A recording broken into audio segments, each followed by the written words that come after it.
Yeah, and Chris, in your explanation, make sure to include like Hiroki did, what you would do with your pick at number 1. How would that affect your drafting with 19, 31, and 33 down the line? I'm fully in the New Orleans camp. I love that. Trevor said this like 7 times now on Twitter, and it kills me. If you take Otto Porter, you kind of know exactly what you're getting. With New Orleans, there's this chance that you could get a really, really good shot blocking center that could be, assuming he gets the right teaching, which I think he's fully capable of. Is this the Dikembe Mutombo octopus? The shot block octopus. You don't want another team to get him, especially in your own conference. And if you have that, the Cavs don't have a rim protector. I mean, like, think about it. Tristan, I mean, we pointed this out before. No Cavalier averaged over a block a game last year. That's a defensive, and considering that neither Kyrie, and especially Kyrie, because he's going to put so much energy into running the offense and scoring, he's just not going to be, unless he turns into Chris Paul overnight, which, it's not going to happen, he's just not going to be like this great defender that's going to stop penetration in the lane. And when he goes up against point guards like, this in the division, Derrick Rose, that's going to get lane, you need a guy to protect the rim. New Orleans is worth the risk, especially in this draft class where it's not that weak. And it's, ACL injuries are bad, yeah, but it's not like this is 10 years ago where an ACL injury might have ended a guy's career. As you've seen with Adrian Peterson, that's like a huge outlier. And Marcus Lattimore might play this year. Think about that. He had the worst knee injury I think I've ever seen on tape. And for playing in South Carolina, he's going to play. And New Orleans was bad, but he had to renew James Andrews, the renowned sports orthopedist. I think he's going to be fine. Even if he sits a year, fine. He comes back next year. He gets time to build the weight. He gets to work one-on-one with Mike Brown in private. It's a win. That's a good there. But at 19, I think Reggie Bullock would be a really, really good pick.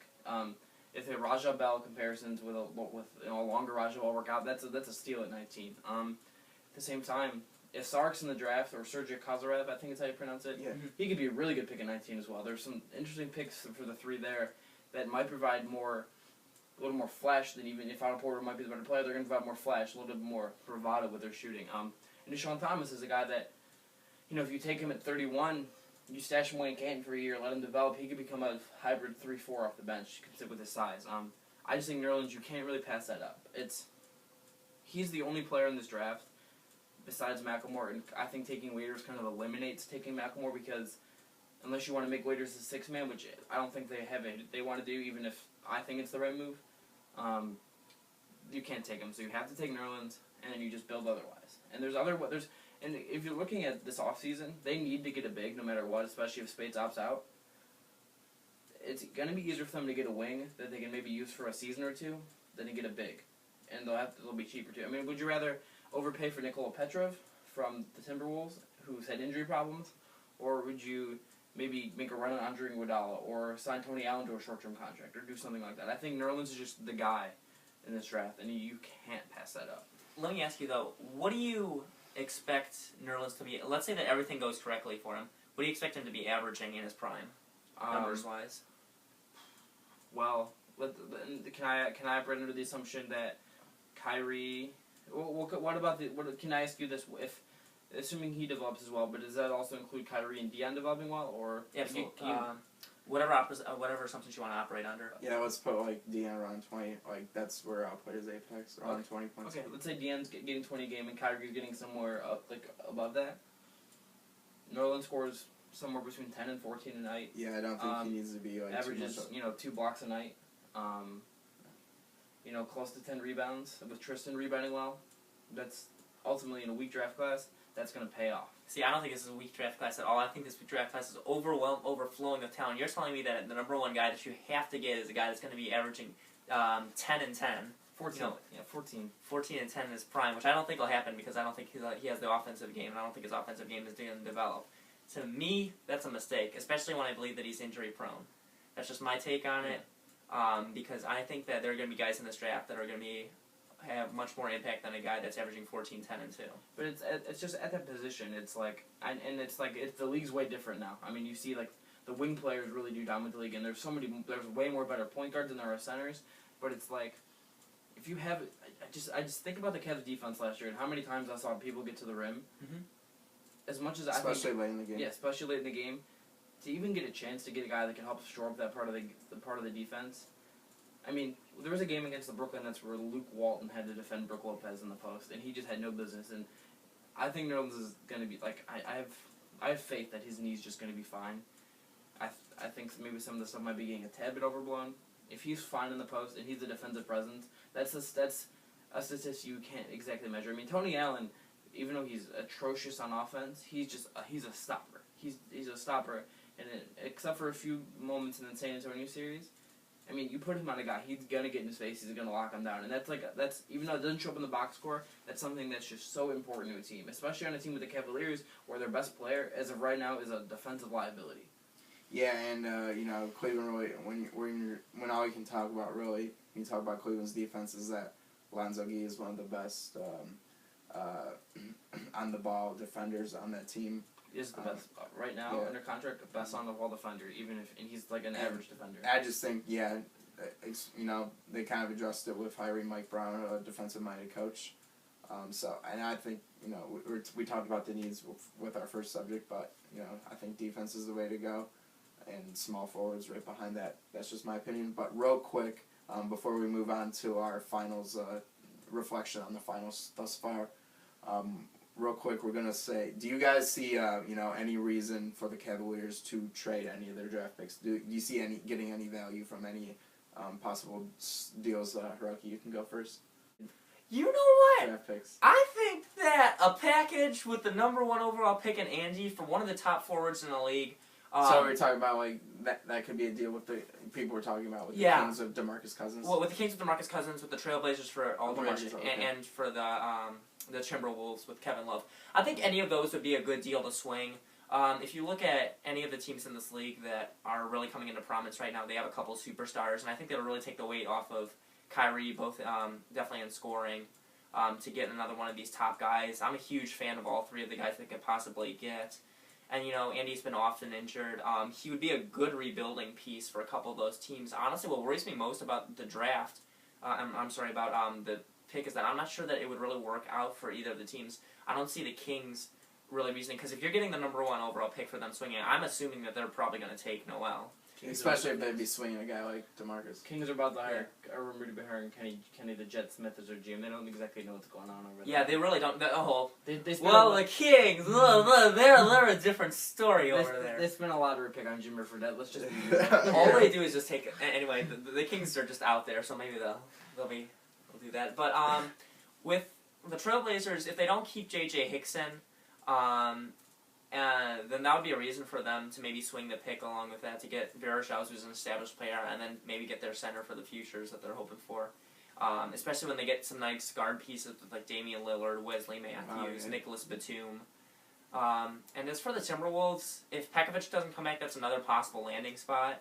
But I think it all kind of depends on how those teams do what they do in the postseason or in the offseason. I think, out of those 3 players, I think DeMarcus should be on the top of that, most wanted list because of age, too. I like LaMarcus. I like LaMarcus Aldridge more than that. I mean... Dude, I'm going to bring up a name here in a second. I'm going to power rank him, but the only way I do this, like a trade for the number 1, is if you can get a guarantee that they're going to sign. Like, you can't, flip the number 1 pick and then get rid of Anderson, who, I feel like... Well, that's the risk, though, But he's, the only Cavalier in Cleveland. He likes playing in Cleveland. You don't get that very often, especially from a guy from Brazil. I mean, he's coming from a warm climate with beaches. I saw pictures, from over the weekend from, He doesn't know anywhere else, though. Yeah, but he could be, yeah. But it's, you need to guarantee that you're going to have a guy, the names that are brought up, Kevin Love would be on top of my list. I think that stands no chance of happening. Oh, I don't think so either, even though, David Kahn's gone, so, they can't rip him off. But, Love would be on top of my list. I think his game with his stretch, he could give you some versatility. He can shoot the 3. Some people worry about his hands, but I think his hands are ultimately going to be okay. He's a really good rebounder, a very good outlet passer on a team that could really run with Kyrie and Dion. Next on the list would be LaMarcus Aldridge. I really like his game. I don't think he's a straight up number 2, a number 2 option on a team, but as a 3, a better version of Bosh. Definitely down. He averages 20 something a game though. On bad Portland or underachieving Portland teams. So I love LaMarcus. Number 3, name we haven't brought up, and I really think the Hawks are the most interesting team. They got charged with tampering today though, but Al Horford, man. I love Al Horford. I love Al Horford too, but I don't think there's a chance that they're going to deal him. Here's the thing, though. They want Dwight Howard. Like, they I don't know if they got charged with tampering because in their advertising for season tickets next year, they put in they're going to go after Chris Paul and Dwight Howard and say, hey, we think we're going to get these guys, so buy our season tickets. And, that's illegal. But Horford's a guy where if they want to move money to sign as many people as possible, he's got a pretty fair contract. Would be dang good as maybe him and Tristan would be a really good rebounding block. I don't think it's realistic, but I don't think any of these deals are realistic. And Cousins would be on the last on my list because his personality is such a wild card. Yeah, I agree with that. He caused a lot of dysfunction in the Kings locker room. He was suspended. My guy Sam Amick had to track him down to the Walmart to interview him. He's this side of Meta World Peace. He's the biggest head case in the NBA, and he's fun to watch, and he's clearly a very big up and coming talent. But you just don't know how he's gonna work in a locker room, especially when you have. He was with a young team. Not as big as a head case as Royce White. No, but Royce White wasn't even a bad person. He's just got personality. Yeah, he's got to be that's apples and oranges, man. DeMarcus Cousins is immature. Well, you could say that Meta World Peace is. Dude, he's got a children's book. He's out here. When DeMarcus Cousins writes a children's book, I'll call him mature. But I just don't think DeMarcus won't. He's totally in the wrong situation in Sacramento, and I think attitude won't change from team to team, but. He's kind of on that Zebo path where it's gonna take him a long time to develop. And if you look at Zach Randolph, he didn't instantly become the tough Zebo overnight. It took him 9 years into his career. Well, frankly though, I think that he was really underappreciated for quite a few years when he was with Portland. He had all those legal issues. He was. Okay, yeah, that's true. I'm talking about not in terms of his skill set. I think maturity. Okay, that's a good point. You just don't know how DeMarcus as we know from LeBron it's not like Mike Brown's a player's coach. He's not gonna be afraid to ruffle some feathers and voice his opinion and be a stern coach, and you want that, but is DeMarcus going to respond to that? I don't know, and it's not worth the risk when you just don't know what you're going to get. You don't know if he's going to want to stay. He's the only realistic player that would get moved though. With the number one pick. I wouldn't pull that deal. I just wouldn't. Until I knew he was mature, I wouldn't touch him.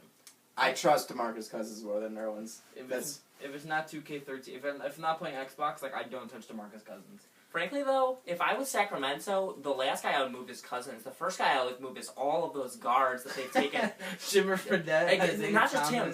Tyreek Evans. Yeah, Tyreek Evans, Marcus Thornton's in there, too. All of those guys are just shooters, and they just all jack up 10 to 15 shots a game. It's all just a complete mess in the backcourt there. Honestly, they might as well just take a freaking Michael Carter-Williams wherever they're drafting, just to get a guy in there that will pass the ball once in a while. So honestly, he's the last guy I would. He's their best player.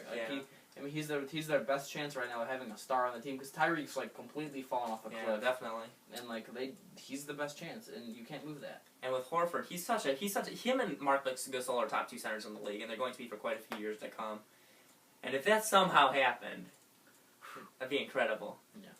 And we're gonna stop talking about the Kings and the Cavs teams that aren't. I like talking about the Kings, in a while. They're such a mess. Hiroki, we'll talk about. Me and you just need to eat through the Kings one day. I will break down Jimmer for that tape for days and just watch how awful he is. With that said, I think we're gonna wrap things up. Went a little long on this one, but a lot of good discussions. For Right Down Euclid, I'm your host Zak Kolesar. Make sure to follow at RDE Cavaliers on Twitter, and make sure to go to writedownyeuclid.com. for all your Cleveland Cavaliers news, writing from both Chris and I, Hiroki really soon, and of course Trevor's draft profiles and Dan's features. They've been all the staff's been working really hard lately, and leading up to the draft, I think we're going to have a lot of good material on the site, especially if we're going to be adding a lot of new writers. And Chris, if you want to give your Twitter information, you can follow me on Twitter at @CWrights. You H-bomb. I am at _H-bomb. Thank you for the underscore. And with that said, signing off, Zak Kolesar for Right Down Euclid. Thanks for joining me, Chris and H-bomb, and we'll see you guys soon.